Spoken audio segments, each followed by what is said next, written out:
Hi there, I'm Jennifer Ferguson with Artistic Painting Studio, and I am excited to be back here on Home Talk once again.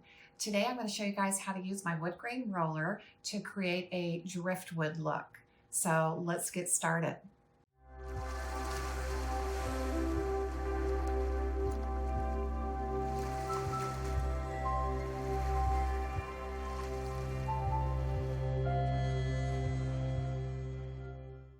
Okay, I've got my piece of wood here, and this was just a scrap piece of wood left over from another project. It is kind of big. I can barely get it in the camera screen there, okay? It's 57 inches long, and I think around 13 or 14 tall.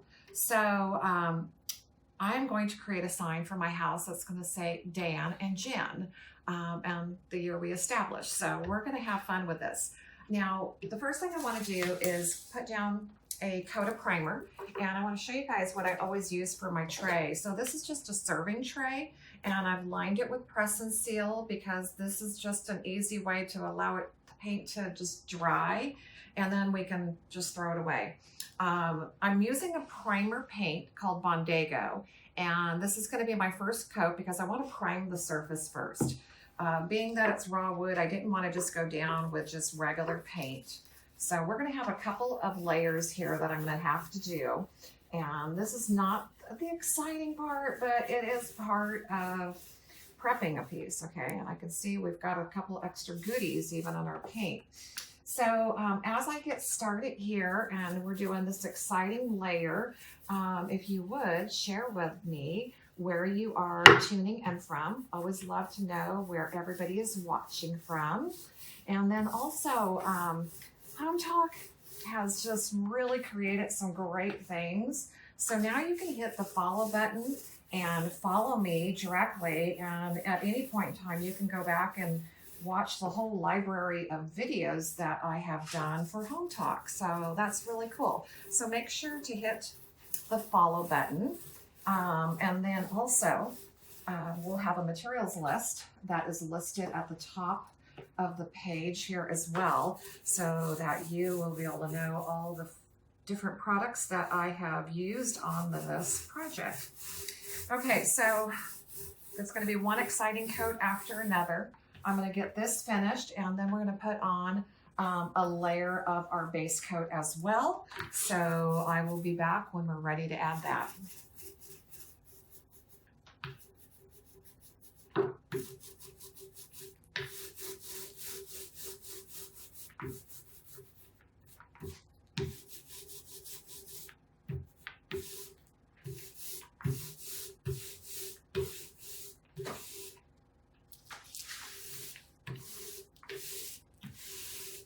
Okay, my primer is dried and I'm ready for my base coat, which I'm using General Finishes milk paint, okay? And it's called Millstone. Boy, I could forget that quick.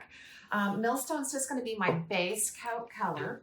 And again, we're just gonna roll on a coat. So as I'm getting this rolled on, I will be watching the premiere with you as well. So if you have any questions, please feel free to ask. So this is going to be like a farmhouse style sign, okay, and for my house.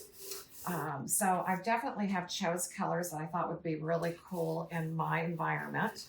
And there's a couple of ways to actually use the roller to create a wood grain look. So once we get all this fun prep work done,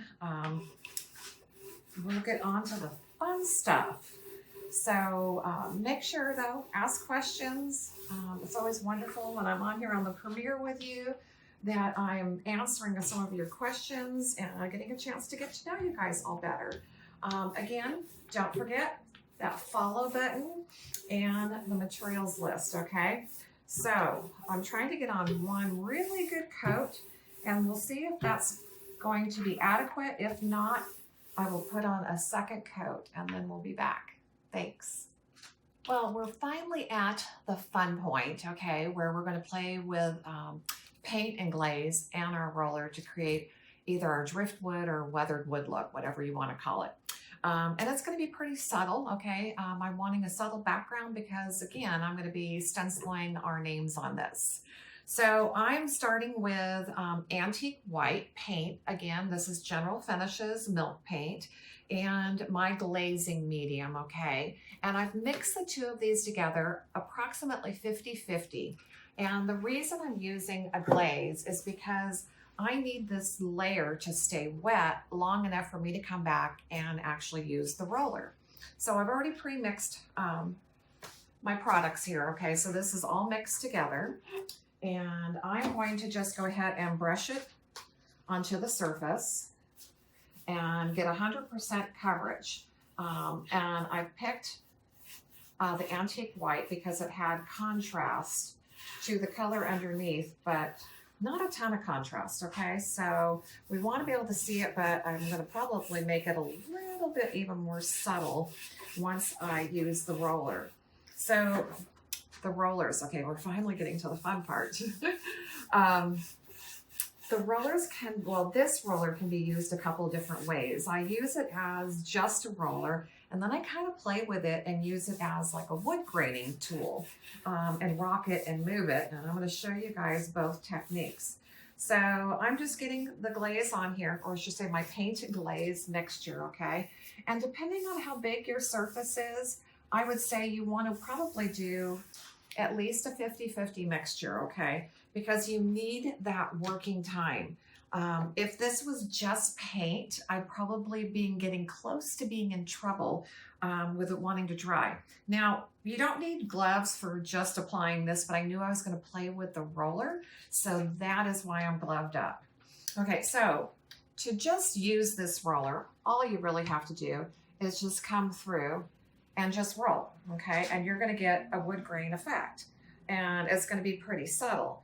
But I kind of want to play with my pattern a little bit more. So that's kind of when I use it more as a wood grain tool. So instead of allowing it just to roll right through, I'm actually going to hold the roller, okay? And I'm going to let it drag, and I'm going to rock it, and then I can rock it back the other way. And this is going to create a different wood grain pattern, which is more of like using a wood grain tool. Okay, so I'm getting a little bit off my perfect line. This is kind of a hard, long direction to use at that angle, okay? So I can also come back and even kind of roll back through if I want to get just a little bit more activity going. And I can even play with this side. Okay, this might be a little bit easier reach for me, just to try to get our wood grain not so perfect, okay? So either way you can do it. I've seen some gorgeous pieces done both ways, okay? And I'm kind of wood graining over wood grain here, okay? Just getting some activity going.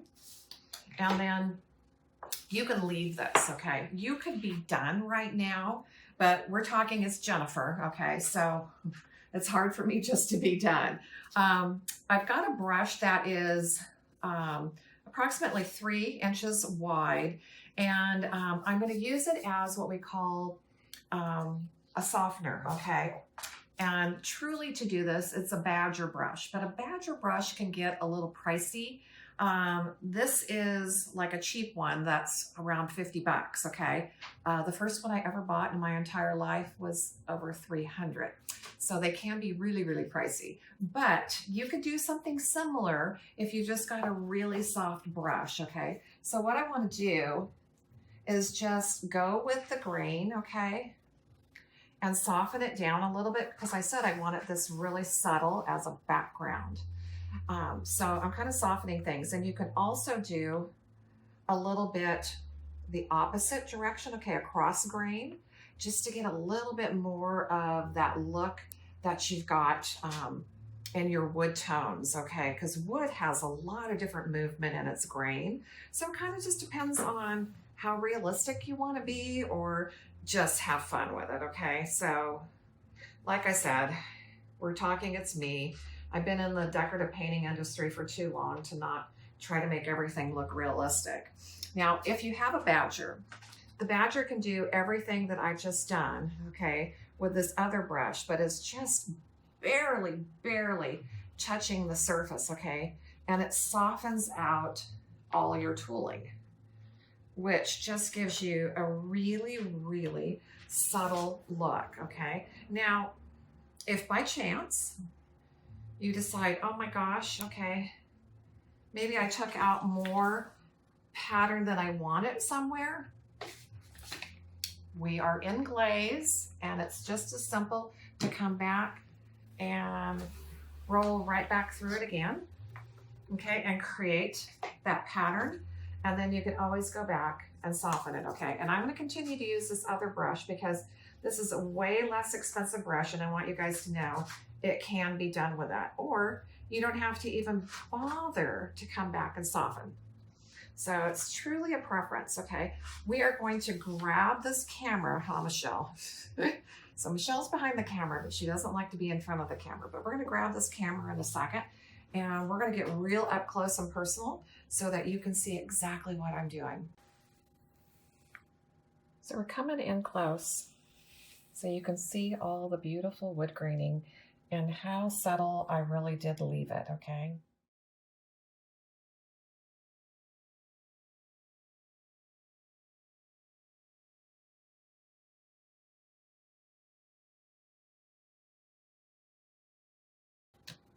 The background of our sign is completely done, and we are ready to install a stencil.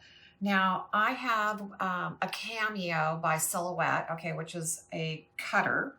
And this is just what is referred to as masking material. So I created what is a one-time use stencil. And what I've done here is I've already weeded the stencil out. I have what's called transfer paper over the top, which is a clear so we can see the design. And we are going to get ready to pull the backing off so I can adhere the masking stencil to the sign. But before you do that, this is just a tool that I have that helps you make sure that you have this clear transfer film attached, okay? Because you want the clear to attach to the masking material that is kind of like sandwiched between the backing and the clear plastic, okay? So we want to make sure that it's sticking to the clear. So that's why I'm using this tool to kind of push everything together, okay? And then we're going to flip this up a little closer. And so this is just a backing. That is the backing material for the masking when you actually cut it on your cutter. Okay, and I am no expert whatsoever with using this Cameo. It's new and I'm learning, okay, but I'm familiar with masking material, okay? I've been using this for years. I just always had somebody else cut it. So as you're pulling back your masking backing, okay, you want to make sure that the design is sticking to the clear transfer, okay?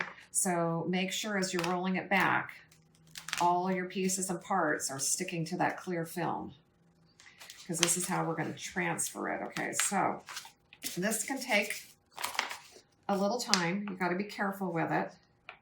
You don't want to rip the vinyl stencil, okay? And so I'm using my fingers just to kind of catch everything and make sure it's stuck to the clear as I'm pulling this back.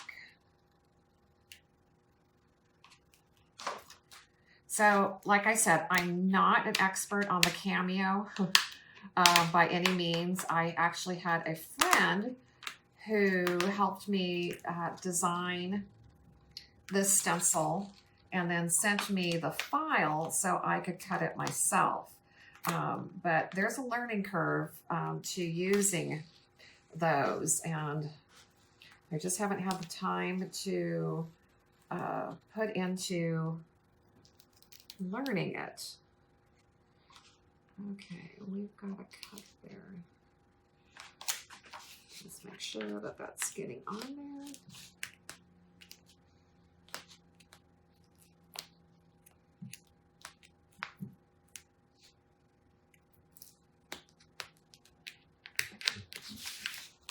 Okay, I'm sorry. Concentrating at the moment as I'm pulling this off. So as I'm doing this, you guys, remember I'll be watching with you during the premiere. So please ask your questions if I can hopefully answer them for you. Also, just a big reminder to hit your follow button so that you don't miss any of my upcoming segments, so you can see me struggle with a vinyl stencil here. And I had thought about just installing this and not even showing you guys, but I think it's important that you understand how to pull these back. So you're seeing that I'm pulling this directly back and not pulling it up, okay? Which makes sure that you are not going to lose any of your designs. And you got to be careful because you pull back too fast and something's not attached to the clear transfer paper, you could possibly rip your masking stencil, okay?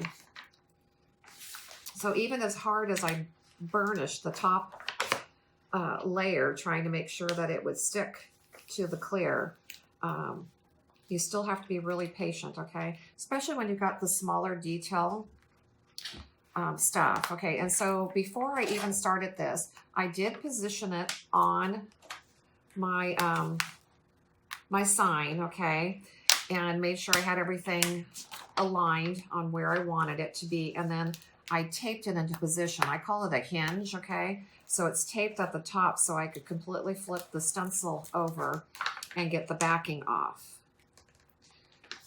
And I think we're getting close, okay? These are wonderful to do because it allows you to do custom stencils where when you're wanting to do names, this is just a really cool way to be able to do this. And I'm even a stencil designer, so this is just a really fun way to be able to do, create a custom stencil for somebody's name, especially if you want to make a gift. This is a gift to myself. Once you see this flip up, you're going to see it's Dan and Jen, which is my boyfriend and I. So this is going to be a fun addition to our home. Okay, we are just about there. I think I got one little less piece that we got to make sure that's sticking here. And then we're done. Okay, so the backing is off. Now the next thing you want to do is you want to be careful, okay, as you are flipping this back up. I've got a little static electricity there.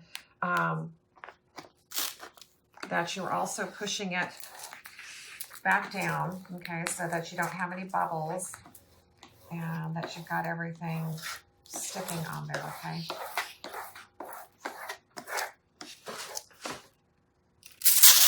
And if you need to, you can always pull back up.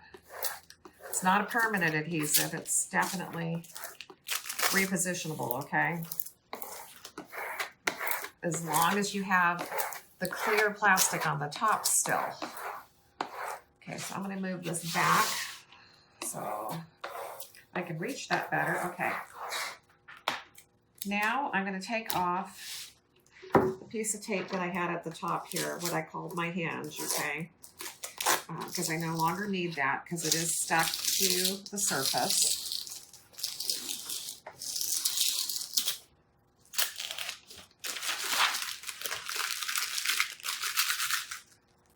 Okay, I couldn't have created a small sign. I had to create the biggest sign I possibly could, it looks like here, okay? So again, I just want to make sure that the design is on there.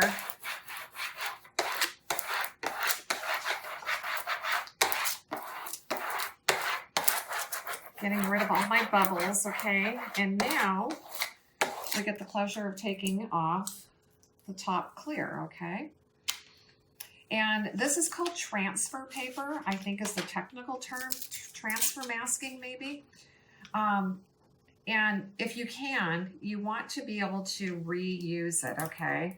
So I was lucky I even had this much left. Okay, I almost ran out of it. So you can put it back onto its backing and save that transfer paper for another project. And you can see that I ran out of a roll of it, so I had to piece a couple of sections together, and it still works just fine. And again, watch that I'm rolling straight back. If you're having any questions or wondering what the products are, there's also that button to click on that is a full list of the materials. And also you want to click on my follow button, and that way you can even get to the whole library of videos that I've done for Home Talk. And again, we're going to try to save this piece as well. Okay, I have a stencil to play with now. Everything is in position, and here comes the easy part. Now, I don't have a really large margin down here because I cut my vinyl a little tight, so I'm just going to make sure that I'm creating a buffer. Okay, I got enough here, and we're just going to put a piece of tape down here too. Sometimes I get going with my stenciling so fast that I just don't want to run off the edge. Okay, I'm going to be using just Americana acrylic, and if my paint is too thick or feeling too dry, I add a couple of drops of extender, okay? And if you don't have to add the extender, but sometimes it just kind of helps your paint to brush out nice and smooth. And I'm putting it on just a foam plate. I'm going to put a couple drops of extender here just in case I need it. And then we're going to do what's called a dry brush technique. So you want to pick up a little bit of paint, move over to a cleaner section of the palette, and take a couple seconds to work that paint into your brush. And then we're going to go and do what seems ridiculous, and we're going to go take all that paint off. Okay, this is creating what's called a dry brush, and this will prevent you from seeping underneath your stencil. So now I can just go ahead and come back to my stencil, and with a I love doing a circular motion. I just think it always comes out so nice and smooth. I can just go over the design and basically fill in the openings, okay? I don't know how much shading I'm actually going to do with this.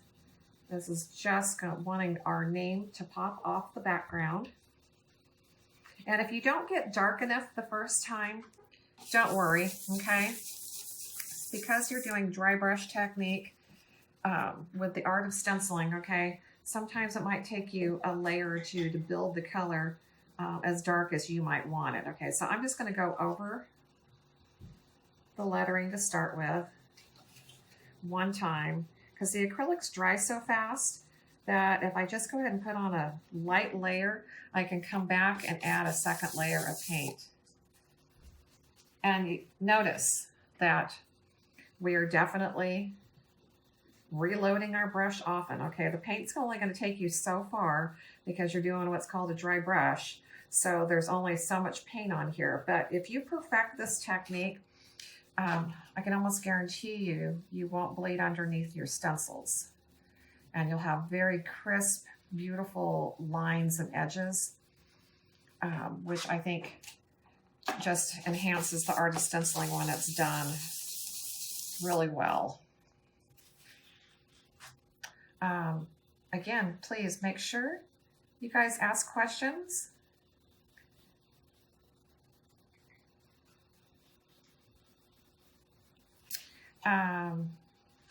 You guys will have to share what projects you guys have done also with stencils, and if you have mastered your Cameo or your Cricut cutter, okay? You know, there's always those things where you think you need something in your life, and it's great, but I just don't know if I'm going to be the one to program it. I have all the ideas, I have all the designs, but I'm not one to work the technical part of it and the program. Okay, because so you can see here, I've actually come back and put like a second coat over this area, so that's going to be a little bit darker. And then let's get my last word over here, which is my name, okay? And ooh, we got some black on the back of there. We're going to have to do a little cleanup here. Okay, with acrylics, if you get to them quickly, if you get something where you don't want it, I'm going to tell you that that was just the, I hate to say this, that was just the spit out of my mouth, okay? And it removes acrylic better than just about anything else. There's something in the enzymes in our saliva that remove paint, okay? And this was a painted and glazed surface, so it was easy to come off. Okay, I'm going to make sure I don't put that plate back on here because I don't want it to pick up something and get paint where we don't need it.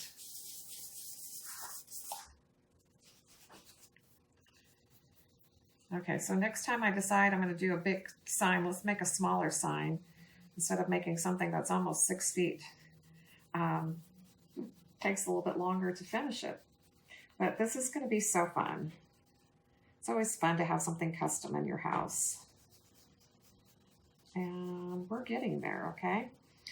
So like I said, if you don't feel like you've gotten the color dark enough with the first layer of paint, allow that to completely dry, and by the time I come back over here, this is totally dry enough to start again for a second layer. And I want to build it up darker because I want the black to be a little bit stronger and really pop off the background. And I think I'm going to leave this unframed and just have the wood sign to hang on the wall. I don't think I really want a frame on it. And that's why I took the time to go ahead and paint all the edges as well. So that way I don't have to frame it. Okay, I'm going to finish stenciling the second layer of paint on here, and we will come back for the reveal and show you how this looks. So the stenciling is finally done. Now it's just a matter of removing our masking.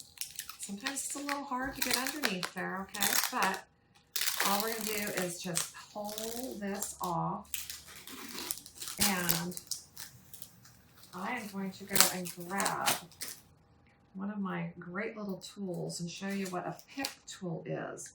So if you can't get a hold of those edges, okay, and pick out like the little center pieces that fall behind, there's a pick tool that will actually grab those. Most of this should all come off together.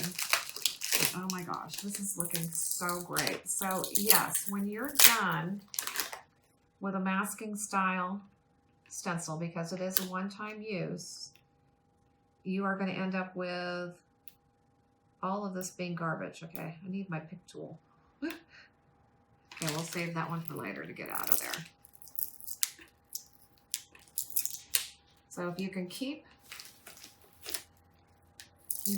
the masking together, okay, and pull up all your sections in one piece, it's the easiest to get it off there. Anything that stays behind normally takes that little pick tool to get them off, okay?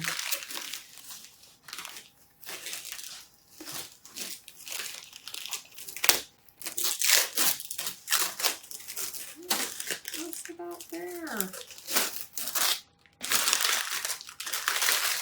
Okay, just want to grab that pick tool so I can show you, and I'll be right back.